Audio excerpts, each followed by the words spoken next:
Salam, selamat hari Minggu tanggal 23 November 2025.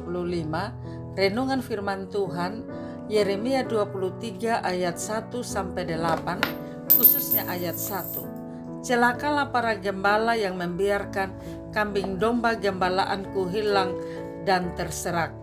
Demikianlah firman Tuhan. Tema hiduplah dalam pengharapan.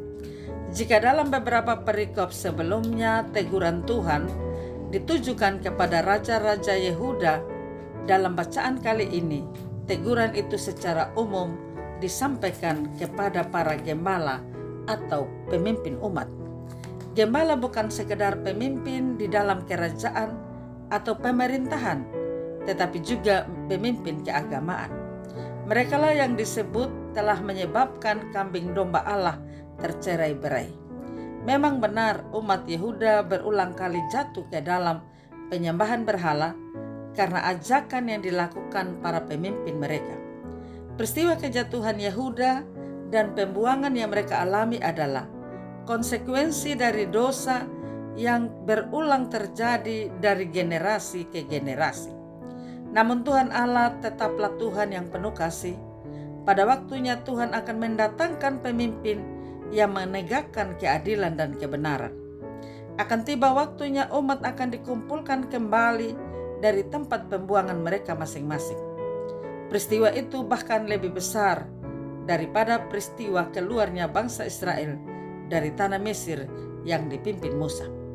Dalam sejarahnya, sejak kejatuhannya dari Babel dan Asyur, kerajaan Yehuda atau Israel tidak pernah lagi kembali seperti sedia kala sampai sekarang. Namun bukan berarti janji Tuhan tidak terpenuhi. Kita meyakini bahwa Yesus Kristuslah tunas Daud yang dijanjikan itu. Tuhan Yesus mengatakan bahwa kerajaannya bukan dari dunia.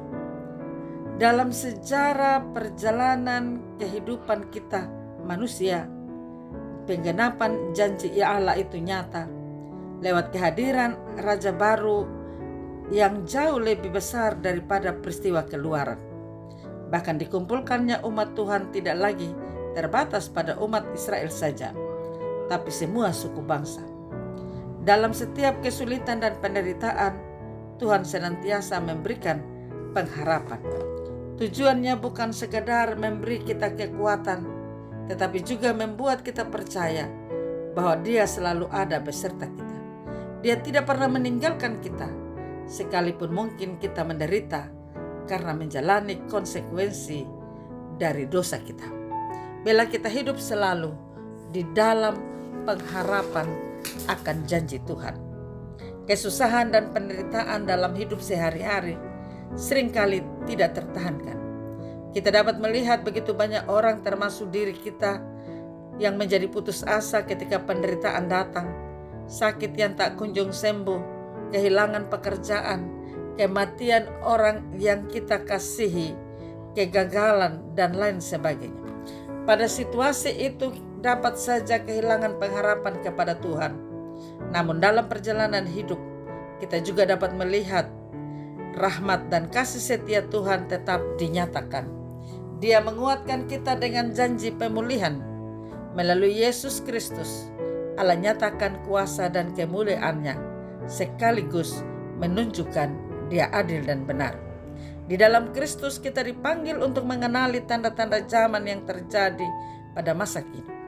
Tapi pada saat yang sama kita dipanggil untuk tidak terpaku kepada apa yang terjadi, melainkan melihat Kristus yang menjadi hakim yang adil dan benar, yang akan mengadili secara adil dan benar. Kita dipanggil untuk menaruh pengharapan kepada kedatangan yang mulia dan berkuasa. Karena kita menaruh pengharapan bukan hanya masa kini saja, tetapi juga di masa yang akan datang dengan kedatangan Kristus kelak. Sikap eskatologis inilah yang dapat membuat kita mampu bertahan dan menjaga kemurnian iman dan kasih kita yang tidak tergoyahkan oleh kesusahan, penderitaan yang terjadi. Sebaliknya persoalan hidup yang berat, kita mampu untuk terus bersandar pada kuasa-Nya sampai kita kelak berdiri di hadapan pengadilan akhir zaman. Itulah juga yang dinubuatkan oleh Yeremia, nubuat ke masa depan yang mau Tuhan Allah janjikan kepada seluruh umatnya. Janji Allah pada hakikatnya merupakan janji pemulihan. Amin. Mari kita berdoa.